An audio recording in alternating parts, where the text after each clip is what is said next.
নমস্কার সকলকে, চলে এসেছি নতুন আরেকটি ভিডিও নিয়ে। আজকে আমি করব স্টোমাক ও মেটে কষা। এখন আমি কড়াইতে দিয়ে দিয়েছি তেল গরম হলে ধুয়ে রাখা আলুগুলো দিয়ে দিয়েছি। আলুগুলো আমি লাল লাল করে ভেজে নেব। দিয়েছি একটু লবণ, একটু হলুদ। খুব ভালো করে ঢেকে ঢেকে ভেজে নেব, যাতে আলুগুলো ভালো করে সিদ্ধ হয়ে যায়। ঢেকে দিলাম। আলু আমার ভাজা হয়ে গেছে, দেখেছো লাল লাল করে ভেজেছি। এখন আলুগুলো এক এক করে নামিয়ে নেব। একই তেলে দিয়ে দিয়েছি তেজপাতা, দিয়েছি গোটা গরম মশলা, একটু ভেজে দিয়ে দেবো পেঁয়াজ কুচি। পেঁয়াজটাও আমি ভেজে নেব একটু লবণ, একটু হলুদ দিয়ে। পেঁয়াজটা একটু লাল লাল করে ভেজে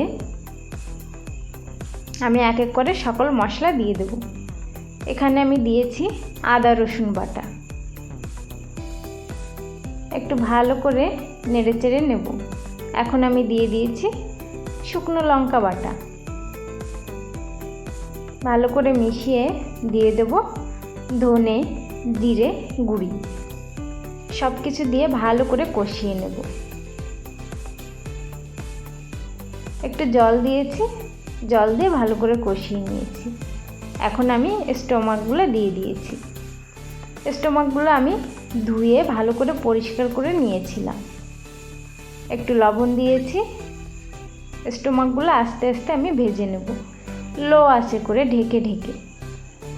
এখানে আমি আঁচটা কিন্তু একদমই বাড়াইনি, লো আঁচেই করেছি। এখন আমি মেটেগুলো দিয়ে দেব। সব কিছুর সঙ্গে ভালো করে মিশিয়ে নেব। আমার চ্যানেলে যারা নতুন, অবশ্যই আমার চ্যানেলটিকে সাবস্ক্রাইব করে রাখবেন। আর আমার ভিডিওগুলো ভালো লাগলে লাইক কমেন্টস করবেন। এখন আমি ভেজে রাখা আলুগুলো দিয়ে দিয়েছি। আলুগুলো দিয়ে ভালো করে মিশিয়ে নেব। ভালো করে মেশানো হয়ে গেছে। এখানে আমি রান্নাটা লো আঁচে না রেখে একটু আঁচটা বাড়িয়েছি। দিয়ে দিয়েছি একটু জল, বেশি জল দিইনি, যেহেতু কষা কষা করব তাই। এখন আমি দিয়েছি কটা কাঁচা লঙ্কা। রান্না প্রায় হয়ে এসেছে। এখন আমি একটু গরম মশলা গুঁড়ি দিয়ে নামিয়ে নেব। আজকের মতো বিদায় নিচ্ছি। আবার দেখা হবে নতুন কোনো ভিডিও নিয়ে। ততক্ষণ সবাই ভালো থাকবেন। বাই।